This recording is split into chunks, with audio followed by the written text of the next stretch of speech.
Good afternoon and welcome to Midday Prime. I'm Shubhendu Ghosh. In the next 1 hour, we bring you all the stories and updates from India and the world. Prime Minister Narendra Modi has said skilled youth are at the heart of self-reliant India. In other news, winning run for the BJP continues in the Gujarat local body polls. India's vaccine Maitri is reaching new frontiers and nations. Meanwhile, United States and EU have come together to impose sanctions against Russia over the Alexei Navalny issue. Let's look at the big news at this hour first. Prime Minister Narendra Modi addresses webinar on becoming self-reliant in education, research and skill development. Says Atmanirbhar Bharat needs youth to be confident of their skills and knowledge. Education along with health is the focus of the budget. Urges educationists to make the best global content available in Indian languages.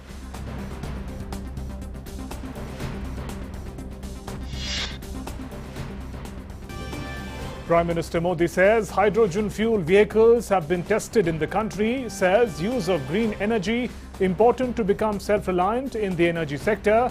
Hydrogen mission a big step forward in that direction. Cabinet approves Memorandum of Understanding between India and France on renewable energy cooperation. Cabinet gives its nod to Memorandum of Understanding with Fiji for cooperation in the field of agriculture and allied sectors.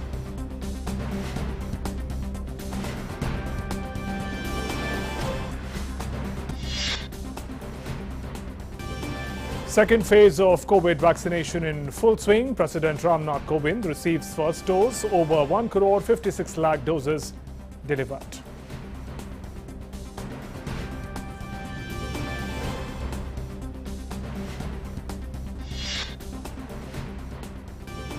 India's vaccine Maitri goes from strength to strength. COVID vaccines from India reach the Caribbean nations, Cambodia, Nigeria, Kenya, Angola, Guatemala.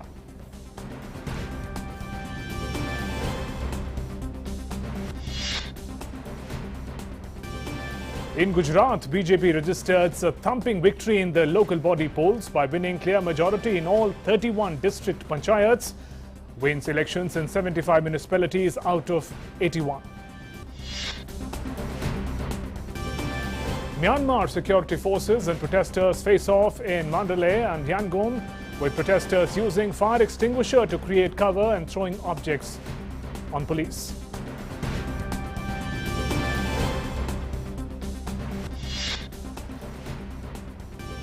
United States and European Union announced sanctions on Russia for the poisoning of Russian opposition leader Alexei Navalny. Sanctions mark the beginning of Biden administration's actions against Russia under its comprehensive review of US-Russia policy. Russia says it will respond soon.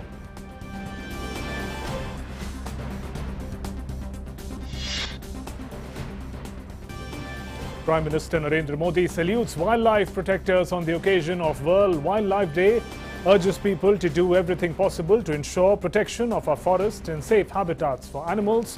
Environment Minister Prakash Javadekar says government is working on reintroduction of cheetah and it will soon be a reality in the country.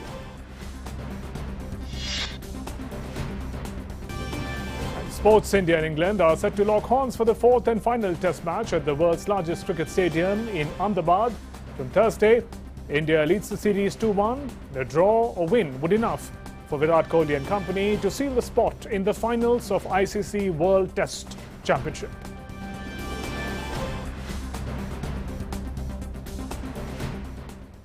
Let's now look at the big news of the day.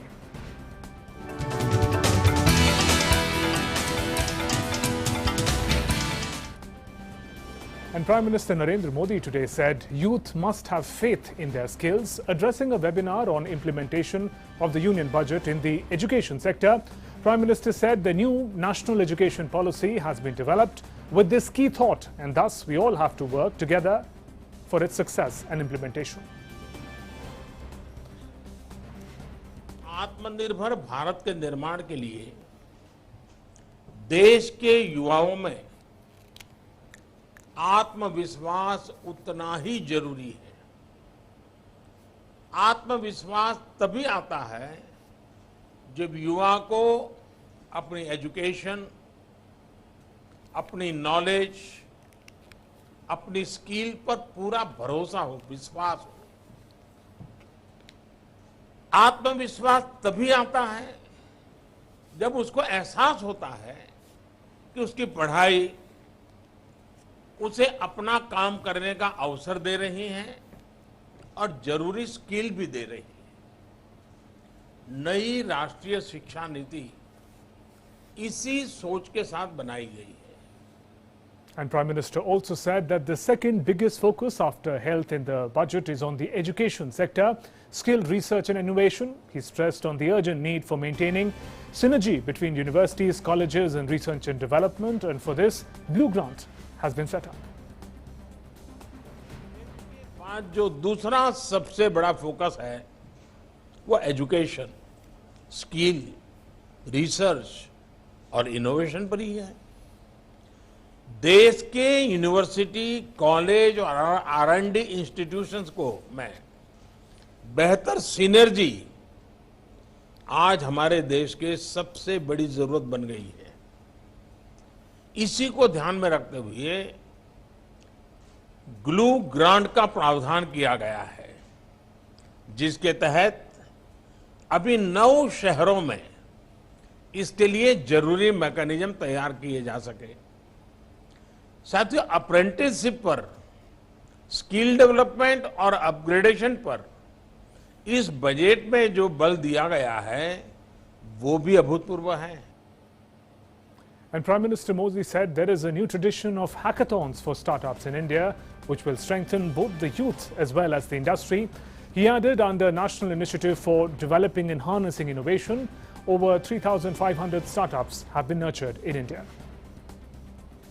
देश में startups के लिए hackathons की नई परंपरा देश में बन चुकी है, जो देश के युवाओं और इंडस्ट्री दोनों के लिए बहुत बड़ी ताकत बन रही है। सिर्फ national initiative for developing and harnessing innovation, इसके माध्यम से ही 3,500 से ज्यादा स्टार्टअप्स नर्चर किए जा चुके। Prime Minister said that the use of Indian languages has been encouraged in the new national education policy. He added it is the responsibility of the experts of every language how the best content of the world should be made available in local languages. नई national education policy में स्थानीय भाषा के ज्यादा से ज्यादा उपयोग के लिए प्रोत्साहन दिया गया है। अब ये सभी शिक्षाविदों का, हर भाषा के जानकारों का दायित्व है कि देश और दुनिया का बेस्ट कंटेंट भारतीय भाषाओं में कैसे तैयार हो।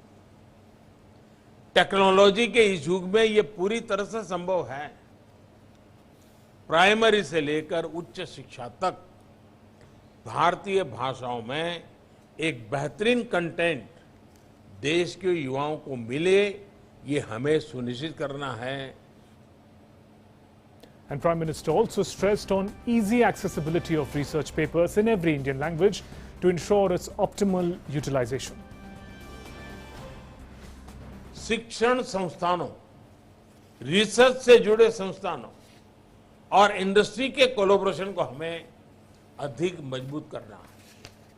हमें नए रिसर्च पेपर पब्लिश करने पर तो फोकस करना ही है। दुनिया भर में जो रिसर्च पेपर पब्लिश होते हैं उन तक भारत के रिसर्चर्स की, भारत के स्टूडेंट्स की एक्सेस आसान कैसे हो, ये सुनिश्चित करना भी आज समय की मांग है।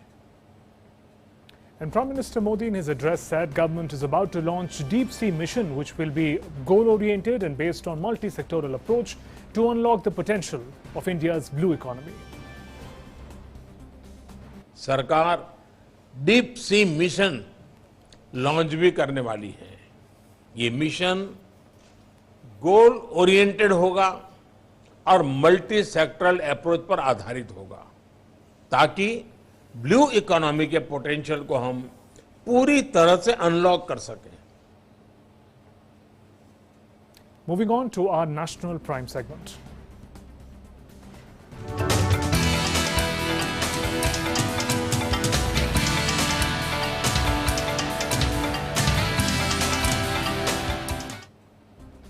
Let's talk about Gujarat local body elections. In the state, BJP registered a thumping victory in the local body polls by winning clear majority in all 31 district panchayats, as well as 75 municipalities out of 81 that went for the polls.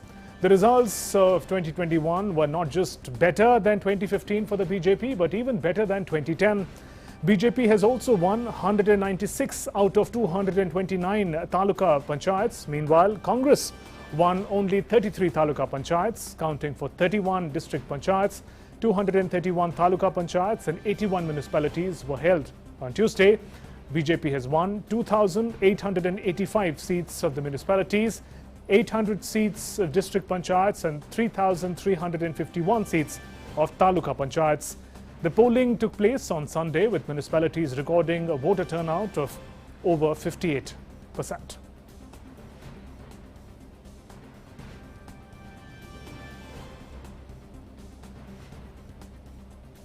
And Union Information and Broadcasting Minister and senior BJP leader Prakash Javadekar said that BJP's victory in the local body polls in Gujarat proves that people have reposed their faith in Prime Minister Narendra Modi.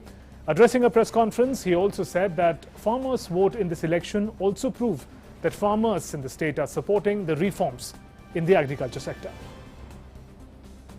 और पूरे tribal belt में ये चुनाव हुआ और tribal belt में सभी जिला परिषद, पंचायत समिति और नगर पालिका क्षेत्रों में भारतीय जनता पार्टी को शानदार सफलता मिली।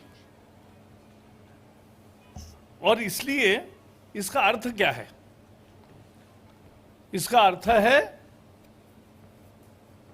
कि लोगों का नरेंद्र मोदी जी पर प्यार और विश्वास कायम है। इन चुनाव नतीजों का अर्थ है कि विकास और काम के लिए मतदाता वोट करते हैं। इस विजय का अर्थ है कि ये किसानों का वोट है। किसान खेती के सुधारों के साथ है। And my colleague Nishit Joshi is joining us from Ahmedabad with more updates on the Gujarat local body elections. Nishit, we have the numbers at all levels of urban local body polls. BJP has swept the elections. Help us understand the bigger picture, the developments in Gujarat. Yes, Shubhendu. Really, in Gujarat, the ruling BJP has registered a clean sweep in this election, this district panchayat, taluka panchayat and municipalities.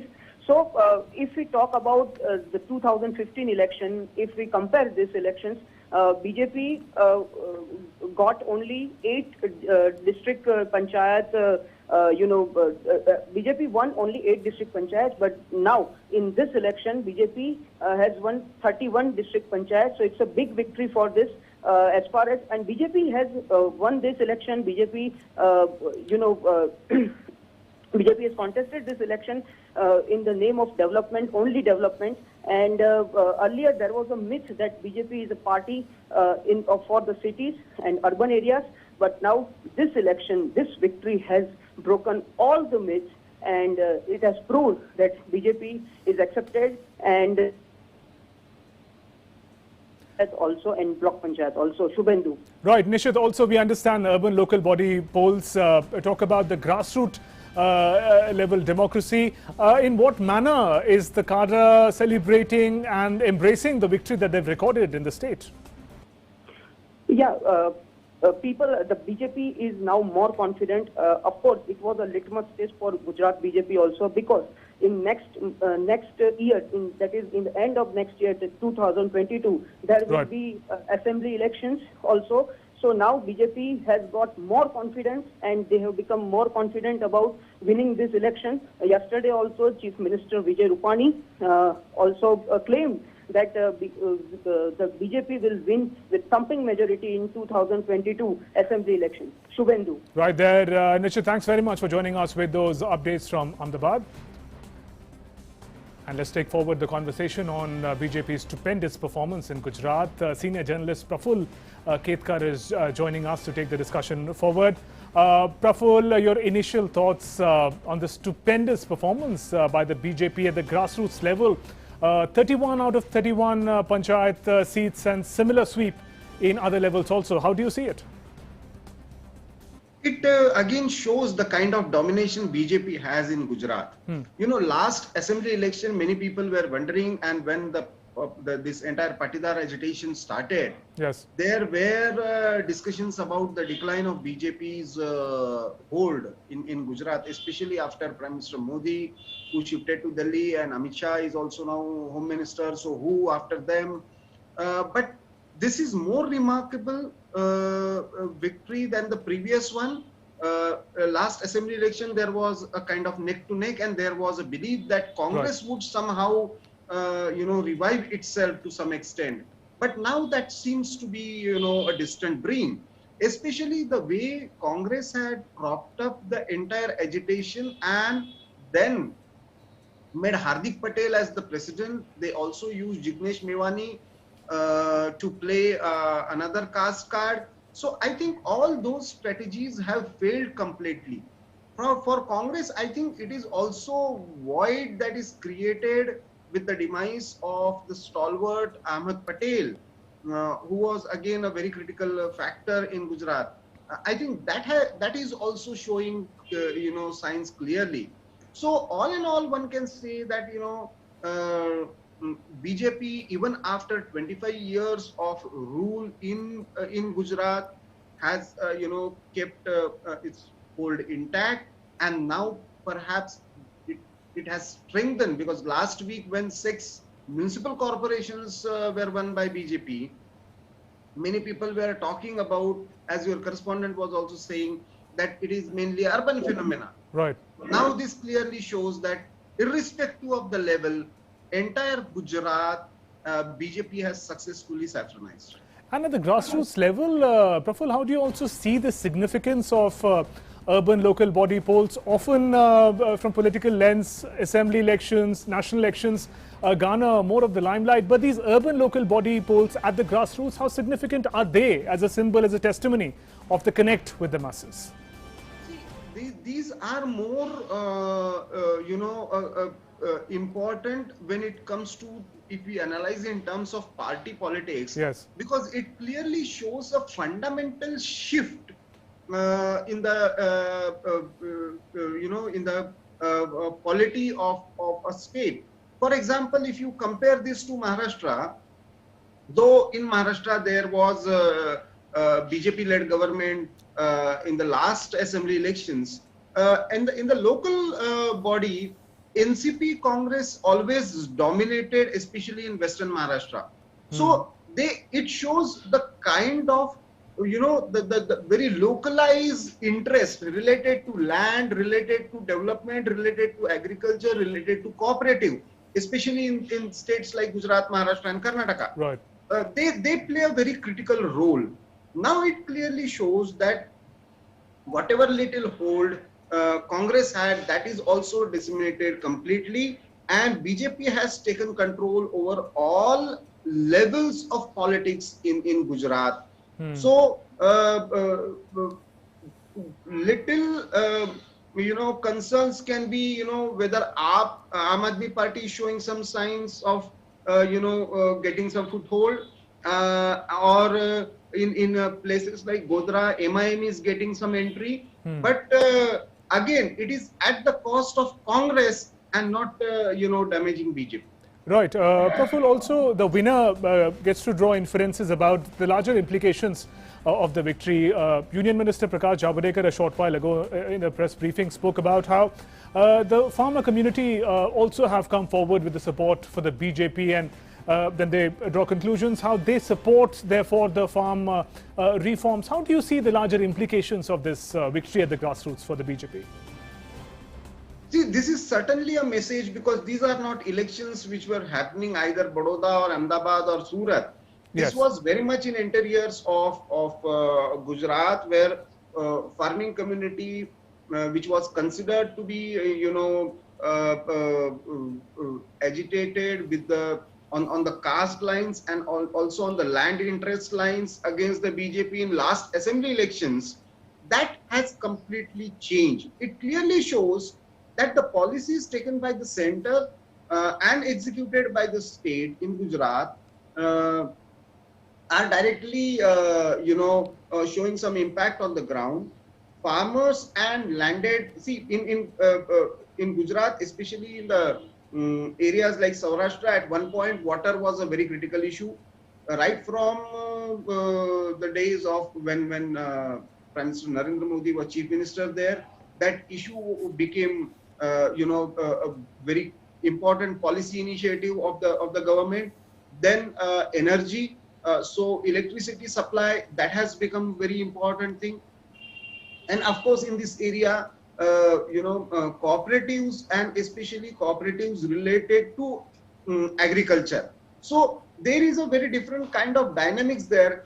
There it clearly shows that the more organized farmers around cooperatives are not at all in tune with either what Congress is propagating in Delhi or what so-called farmers unions are demanding.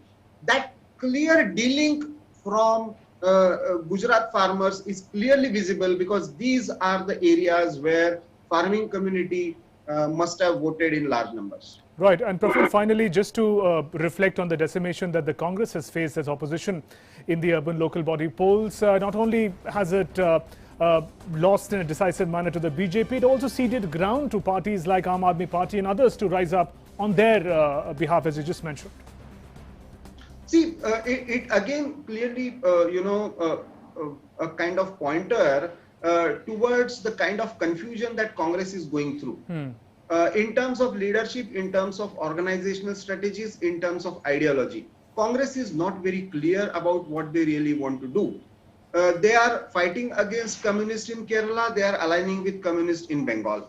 They are talking about secularism, but they are aligning with elements like Abbas in Bengal, Muslim League in Kerala, and AIUDF, Ajmal's party in Assam. So what kind of messaging you want to do? In Gujarat, they tried to play a second fiddle to BJP when it comes to the agenda of Hindutva. We have seen Rahul Gandhi temple trotting in the last assembly elections. But that seems to be a hogwash, and Congress is completely confused and exposed when it comes to the ideological positioning. So unless Congress becomes a kind of a pole, opposition pole to keep all the opposition parties together, and Rahul Gandhi, instead of gimmicking and making allegations here and there, unless comes up with a strong strategy, because a strong opposition is a need of democracy, and that opposition has to be not just strong but credible. Right. Now that unfortunately seems to be a crisis, and eventually this leadership crisis, which is becoming liability not just for the Congress but also for the Indian democracy. Right there, Praful, thanks very much for joining us with your perspective. Big sweep for the BJP in the Gujarat local body polls. Moving on. Union Cabinet has approved Memorandum of Understanding between India and French Republic in the field of renewable energy cooperation. MOU covers technologies relating to solar, wind, hydrogen and biomass energy. It entails exchange and training of scientific and technical personnel, exchange of scientific and technological information, data, organization of workshop and seminars, transfer of equipment, know-how and technology development of joint research and technological projects. The MOU will aid the process of attaining the ambitious target of 450 gigawatts of installed renewable energy in India by 2030. And the Union Cabinet has also approved the signing of a Memorandum of Understanding between Ministry of Agriculture and Farmers' Welfare and Ministry of Agriculture of the Republic of Fiji for cooperation in the field of agriculture and allied sectors.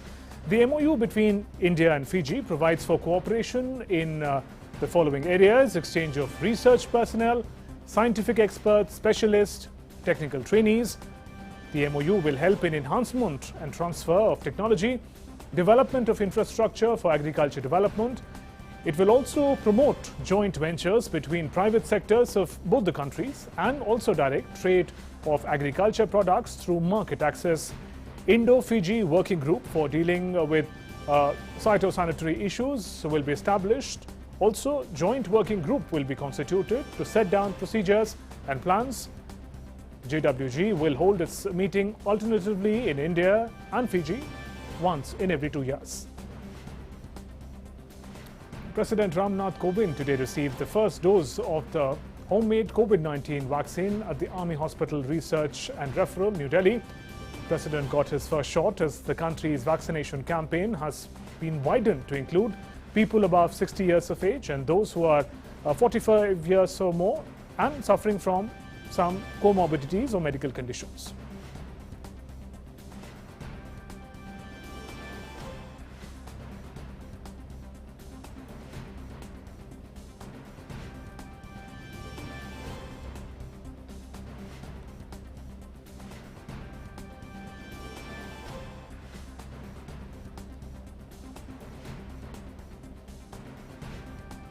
The second phase of India's largest vaccination program for COVID-19 has gained momentum.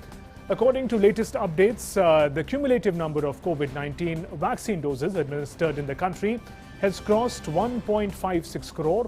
A total of 1,56,20,749 vaccine doses have been given so far, of which healthline workers are priority and frontline workers as well have been given the first dose, while some 27,13,978 beneficiaries were given the second dose as well.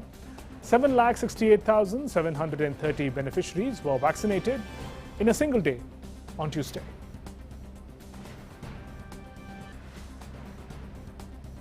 And the Caribbean community has thanked Government of India for donating an initial installment of 1,70,000 COVID vaccines to Barbados and Dominica. This called it an act of India's generosity and solidarity. India has also dispatched an additional 175,000 vaccines to the 5 CARICOM member states as part of Vaccine Maitri initiative. A message from Jamaica on behalf of 79 African, Caribbean, Pacific group of countries stated, I quote, "We thank the Government of India and South Africa as well as African Union for their generosity and solidarity at this time. The Government of India, through the generosity of Prime Minister Narendra Modi, has donated an initial installment of 170,000 vaccines to Barbados and Dominica through the bilateral arrangements. We wish to thank profoundly our sister CARICOM member states, Barbados and Dominica, for having shared the initial supplies from India with other CARICOM member states. We wish to thank profoundly our sister CARICOM member states, Barbados and Dominica, for this gesture, for the supplies that have come from India with other CARICOM member states."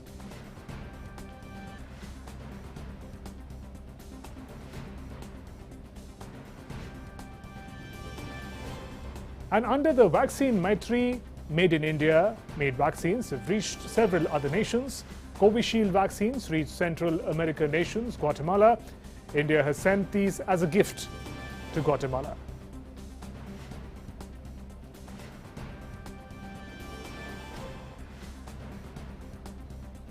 And External Affairs Minister Dr. S. Jaishankar has shared through a tweet, Made in India vaccines have arrived in Cambodia from India as well. And Nigeria has also received Made in India vaccines under India's Vaccine Maitri initiative. And Made in India vaccines were delivered to Angola on Tuesday. A flight carrying COVID vaccines landed at Luanda Airport.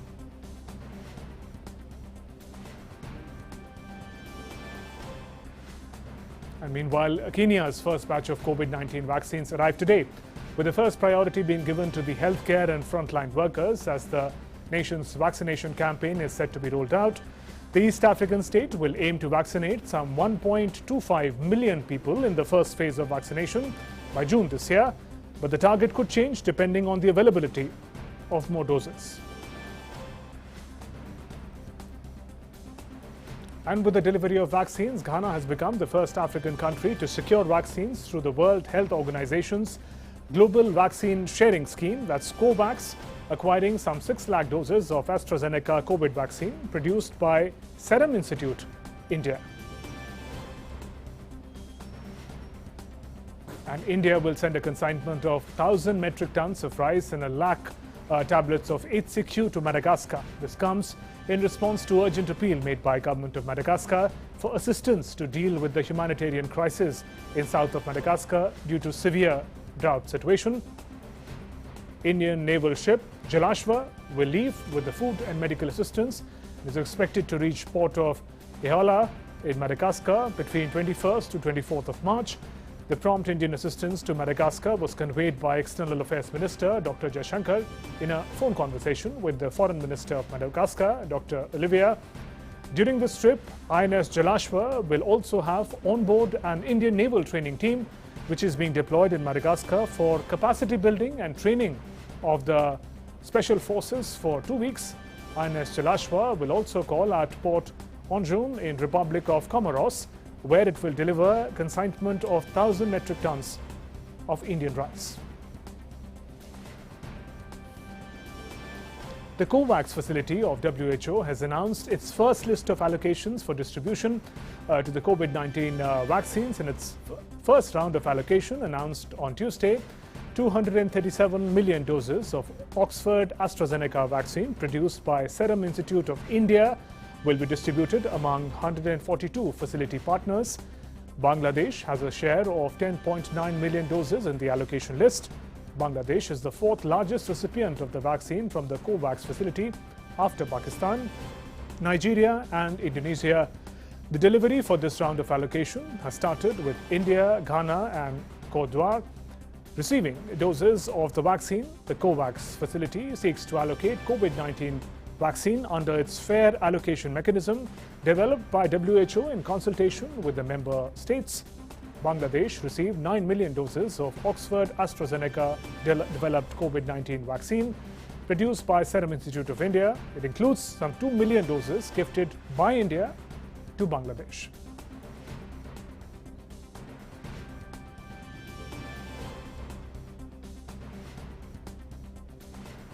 And the UK will receive 10 million AstraZeneca COVID-19 vaccine doses made by Serum Institute of India.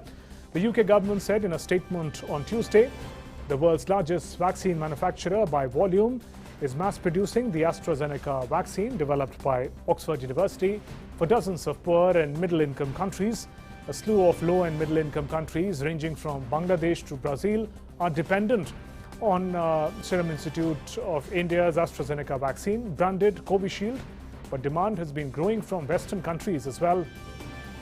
It is also providing doses to the COVAX program backed by World Health Organization and the Gavi Vaccine Alliance.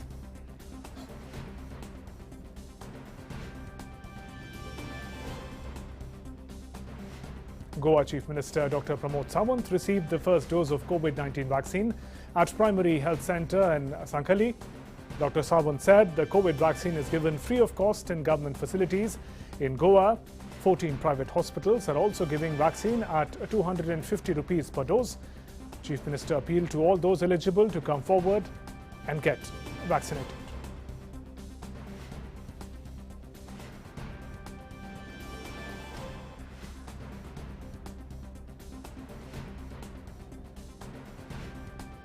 मेरा सबसे आह्वान रहेगा कि ज़्यादा से ज़्यादा लोग आके जो अबाउट 60 और कोमॉर्बिड कंडीशन है उन्होंने वैक्सीनेशन देना बहुत ज़रूरी है।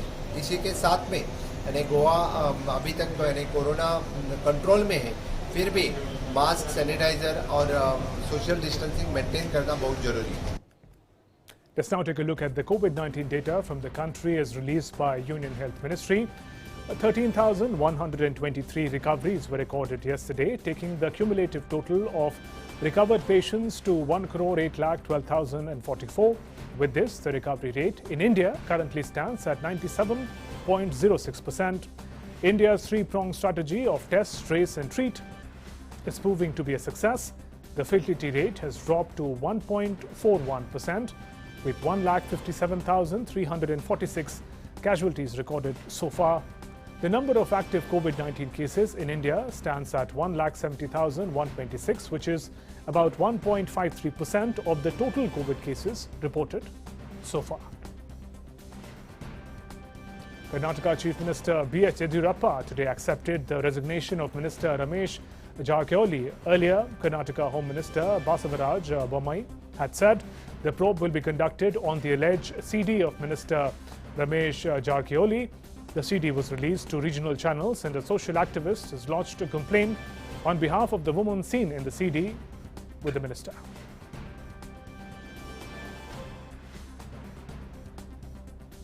Let's now find out what's making news across the world.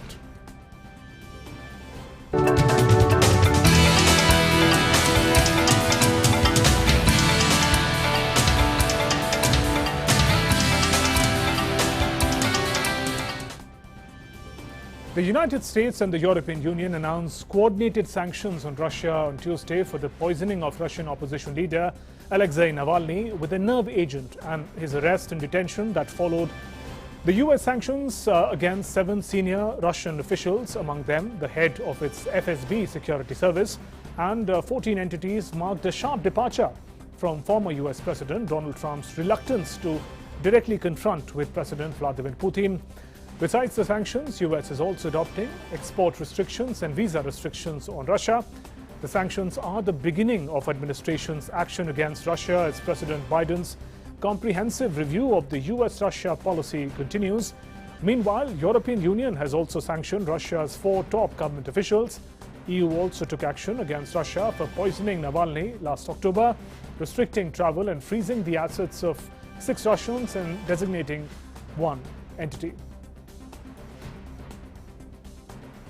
Meanwhile, responding to the sanctions, Kremlin spokesperson Dmitry Peskov said that any new US sanctions over Navalny would not achieve their goal and would only serve to worsen the already strained relations. Russia's Foreign Minister Sergei Lavrov also said Russia would respond without specifying how or when. When there is nothing to present to somehow at least substantiate their claims about Navalny's poisoning, when all those who treated him are carefully hiding the facts that could help to understand what had happened to him at the end, and when in parallel, instead of honest cooperation without secrets, they begin to punish us, as they think, in my opinion, it does not do honor to anybody who takes decisions like this. Regarding the answer, we will definitely answer. And my colleague Amrit Pal Singh joins us with more updates on this big development.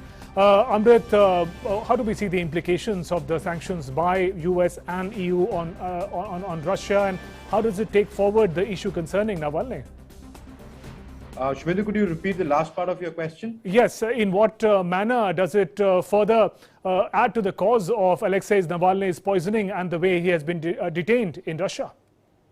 You see, these are power games going on basically between Russia and the United States and Russia and the Western powers basically, while Russia on one hand denies any poisoning of Navalny, and secondly it says it's a domestic affair and foreign powers had no role to interfere in it. The United States and the EU are trying to build pressure on Kremlin to stop the crackdown on opposition figures, including Navalny. Now, this is President Biden's first sanctions or first tough measures against a foreign power after assuming against Russia after assuming power. They've sort of said that this is to show that chemical weapons cannot be used and human rights abuses cannot go on, and they've been demanding the release of Navalny, and therefore they say these sanctions have been put in place. Russia, on the other hand, says that it could have reprisals, but in the same breath, the U.S. administration also says it's not seeking a reset of the kind that Barack Obama had sought. So it's sort of sending a tough message from the Biden administration to Kremlin that there would be a departure from Donald Trump's policy of admiring Putin. It will be a very cautious approach. We've seen the two sides extend the New START treaty, but then now these sanctions come. So basically building pressure on Russia to saying that it will not give it a clear leeway when it comes to these matters. And we also see, Amrit, the manner in which on this issue, United States and EU are coming together more strongly. In that manner, it is a new development for the region, and for Russia it has said that it hasn't specified when and how it will react. So in that manner, new alliances coming together again, and the response from Russia and the relationship with Russia, one doesn't know in what way that will pan out. Well, the Western powers were always sided with the United States rather than with Russia, except for, say, Eastern Europe. Sergei Lavrov has already spoken to his Uzbek counterpart and, said that the Western powers need to understand their limits. Now, clearly, the American sanctions are in line with what the EU did, and it comes a day after what the EU did. So it's trying to, the Western world is sort of trying to close ranks against Russia and build pressure on Russia, because if two big markets, if export sanctions are put, if transactions are stopped in the United States, in EU, in the member states of EU, because if you look at how UK has reacted, how Germany was the first one to say that Navalny was poisoned by Novichok, from where he then, after getting well, took a flight to Moscow, after which he was arrested. So clearly, the Western powers think alike, and they're trying to build a pressure on freezing of asset, travel bans, export restrictions to sort of put Russia into a corner. Right, and if you talk about the man who's at the center of this particular issue, Alexei Navalny, Amrit, for him, allegedly poisoned earlier, then moved to a detention center. Now he's moved to a penal colony. The road continues to be tough for him in person.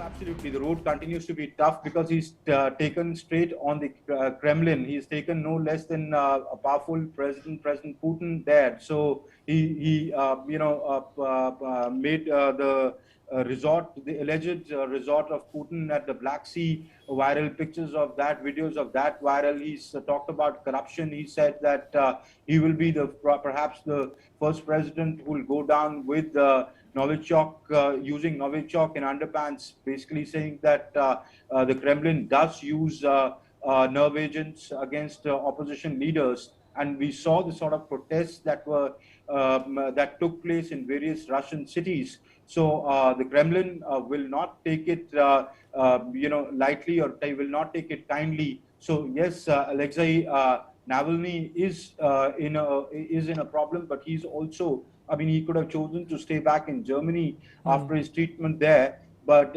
he's also taken the fight to the door, and he took a flight to Moscow, saying that he will fight it out in Russia. So yes, I mean, now moving him to a penal center does say that there are difficult days for him ahead. And also, Amrit, a little more on that. What does it mean to be Alexei Navalny in Russia? Because there is also a section from where he enjoys popular support. Of course, the government sees him as a problem. How do we compare the two, the support and the opposition that he faces in Russia? I think his calculations are that, the time has come for Vladimir Putin to go, and there is enough opposition against him, and that can be channelized. Now, Russia, because of its structure, you have there is a certain kind of democracy there. But remember, this is heir to the previous, the erstwhile Soviet Union, which had its stranglehold, the communist Soviet Union, which had its stranglehold with its KGB and other organs. Now, FSB is the successor of KGB. So, the state is very powerful in Russia, and does not group much opposition when it comes to political opposition. So I think this is going to play out for a longer time. Right now, the spotlight is on Navalny. I don't think the Kremlin or the Russian authorities would want to eliminate him right away. But the very fact that that Novichok was used on him, or as alleged by Western powers and now concluded by the United States that Novichok was used on him last August, does say that the Kremlin or the Russian agencies resort to such sort of activities. But I think Russia would now take it step by step, but it's saying that this is a domestic affair. Foreign powers have nothing to do with it, and Navalny is guilty, and he will be tried under the Russian law. So let's see how this plays out. But yes, one could see opposition trying to rally behind him. We could see protests are being organized, not just in Moscow, other cities of Russia, though those protests were put down with an iron hand. Right. But yes, there is some sort of a murmuring, and I think Navalny wishes to use that against Vladimir Putin, or push the opposition to do so. There, Amrit, thanks very much for helping us understand the bigger picture of US and EU putting sanctions on Russia over the Alexei Navalny issue. Moving on, the White House has withdrawn the nomination of Neera Tandon to head its budget office, bowing to political reality as a selection ran into stiff opposition over tweets that upset lawmakers. In a statement, President Biden, however, said that he planned to have her serve in his administration in some capacity. In a letter to the president released by the White House, Tandon acknowledged her nomination had become more than an uphill climb. She added that she does not want continued consideration of a nomination to be a distraction from Biden's other priorities. And Myanmar security forces and protesters faced off at Mandalay today, with protesters using fire extinguisher to create cover and throwing objects on police. Protests against the military coup showed no sign of abating, with more planned across the country as Southeast Asian neighbors struggled for consensus in their efforts to end the month-long crisis. At least 21 people have been killed since the February 1st coup against Aung San Suu Kyi's democratically elected government. The Association of Southeast Asian Nations failed to make any breakthrough in the virtual meeting on Myanmar by 10 foreign ministers. While they were united over call for restraint, only 4 members, Indonesia, Malaysia, Philippines and Singapore, called for release of the detainees, including leader Suu Kyi.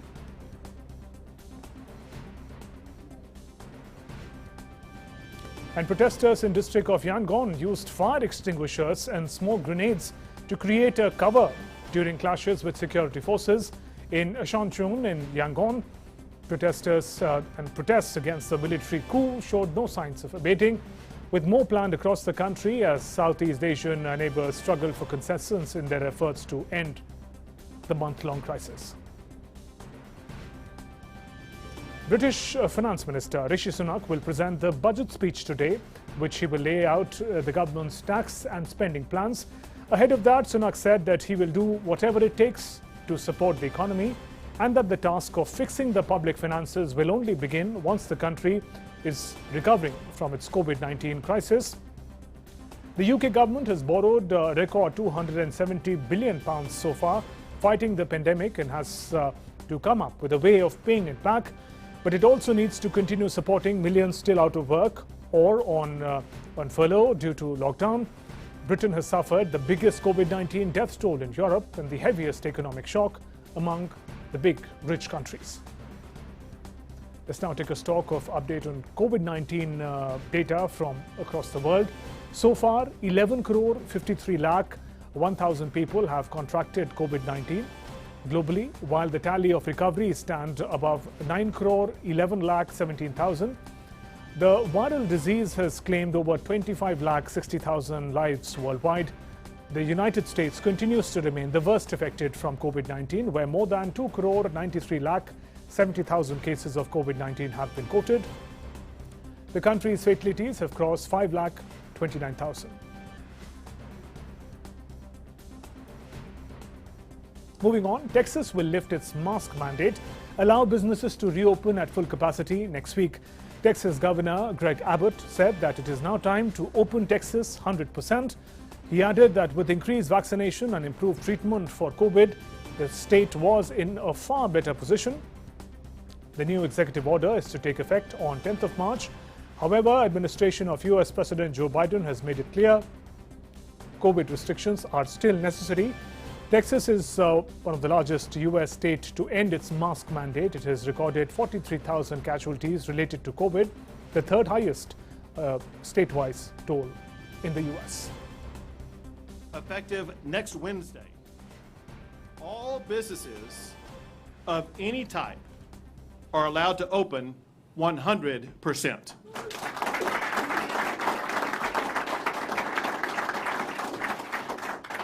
That includes any type of entity in Texas.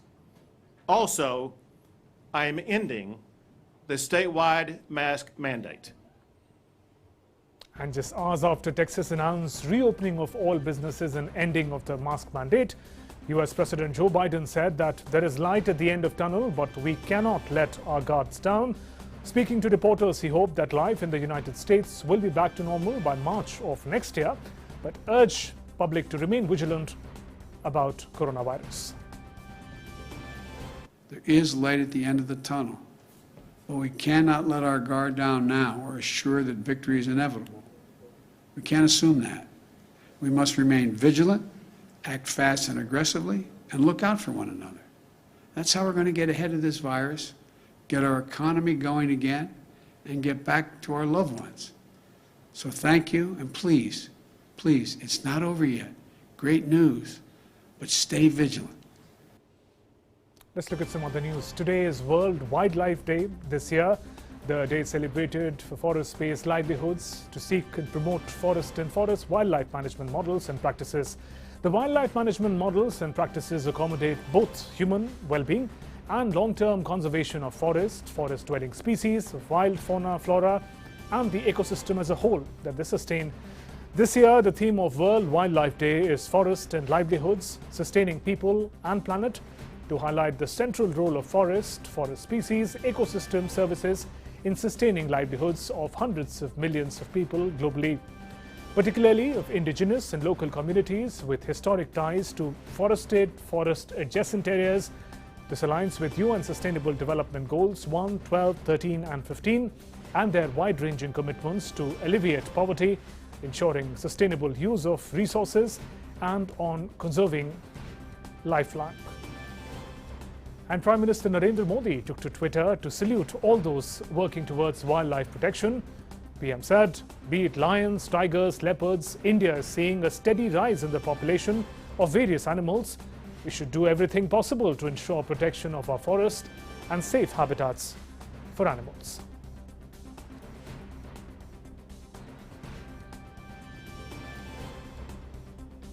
And Minister of Environment, Forest and Climate Change Prakash Javadekar has said that India has thriving wildlife and biodiversity. Sharing a special video on World Wildlife Day, Union Environment Minister said 70% of global tiger population, 70% of Asiatic lions, 60% of leopard population. The Narendra Modi government is working on reintroducing cheetah in India, which went extinct in 1952. The big cat will be a reality soon.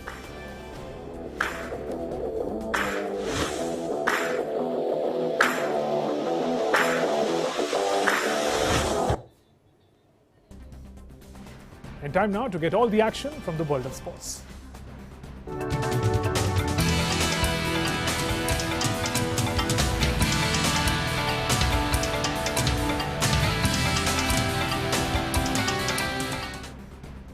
And Anil Thomas joins us for more. Well, good afternoon, Shubhendu. Well, it's clearly a game test match there in Ahmedabad. Team India all set to take on England in the fourth and final test match of the ongoing four-match series on Thursday in Ahmedabad. The hosts will be riding high on confidence after their fantastic win in the previous test, in which they thrashed the visitors by 10 wickets inside just 2 days in Ahmedabad. However, India need to win or draw the final test of the series to confirm their berth in the World Test Championship final against New Zealand at Lord's in June this year. India will go into the fourth and final test match against England on Thursday, needing only a draw to win the series, which will also seal their spot in the June final of the inaugural World Test Championship against New Zealand. England made a bright start to the four-test series, sunning India with a 227-run victory in the opener in Chennai, but then faltered as the hosts regrouped and took a 2-1 lead with comprehensive wins in the second and third test matches. India's test deputy Ajinkya Rahane suggested that the pitch for the fourth test would be similar to what both the teams fared in the second and third test. We're just focusing on winning the test match and then get that spot in the championship final. But for that, we have to follow the process, play some good cricket. We are not taking England lightly at all. We know that how important this game is, and yeah, this means a lot to us. Pitch looks pretty similar. I don't know how it's going to play. That we'll have to wait and see. But yes, we respect England team. They are a very good team. Balanced team, and see, I thought we played good cricket in last two test matches. England played really well in the first test match. We are not taking them lightly. It's another test match, and we just want to go out there and give our best. When it comes to team selection, Team India in the absence of Jasprit Bumrah is likely to bring Umesh Yadav into the playing 11, with Kuldeep Yadav expected to get a green signal ahead of Washington Sundar. For England, Jack Leach is expected to replace one of the pacers, and either of Mark Wood or Ollie Stone could be in the fray to bring some fresh blood for the visitors. With plenty at stake in this game, both sides will look to give it their all for one last time in this Test series, and another exciting encounter is on the cards. Sports Desk, DD India. Well, Union Territory of Jammu and Kashmir topped the medals tally in the second edition of the Khelo India Winter National Games. Jammu and Kashmir won 11 gold, 18 silver and 5 bronze medals. The 5-day mega sports event, which began on the 26th of Feb, concluded in the famous ski resort of Gulmarg in the North Kashmir's Baramulla district. In the event, more than 1,200 athletes from 27 states and Union Territories took part. On to tennis, the much popular Indo-Pak pairing of Rohan Bopanna and Esamo Qureshi will be back after 6 years when they compete at the ATP 500 event in Mexico starting from March 15th. It will be the first time that Bopanna and Ehsan, known as the Indo-Pak Express, will play together since they last competed in the ATP 250 event in Shenzhen in 2014. The 2010 season turned out to be the breakthrough for Bopanna and Ehsanullah Qureshi as they reached the US Open final together, losing to the great Ryan brothers. On to football, a 15-point lead, 21 victories in a row, a club record tying 28 games unbeaten. The extraordinary numbers are stacking up for Manchester City as Pep Guardiola's winning machine powers to a Premier League title and whisper it a potential quadruple. Guardiola particularly liked what he saw in that 4-1 win over Wolverhampton on Tuesday night.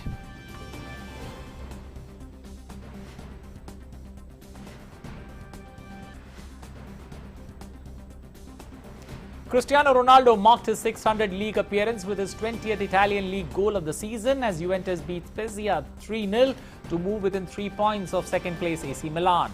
Ronaldo, who hit the post with an effort in the first half, became the first player to score at least 20 goals in each of the last 12 seasons in Europe's top 5 leagues. The win leaves Juventus third with 49 points from 24 games behind Milan on 52 and leaders Inter Milan with 56, both of whom are in action this week against Udinese and Parma respectively.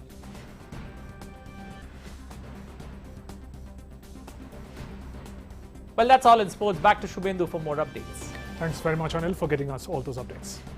Let's now find out what's in store in Life Prime today.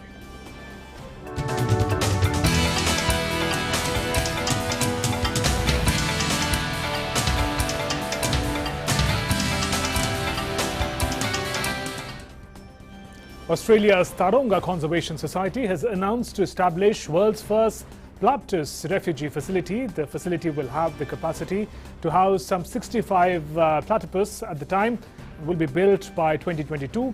Now, platypus are elusive Australian animals that spend most of their time underwater.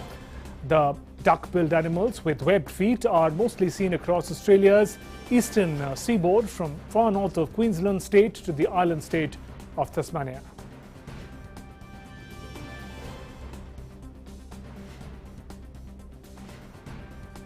With that, we conclude this edition of Midday Prime. News and updates continue after a short break. Namaskar.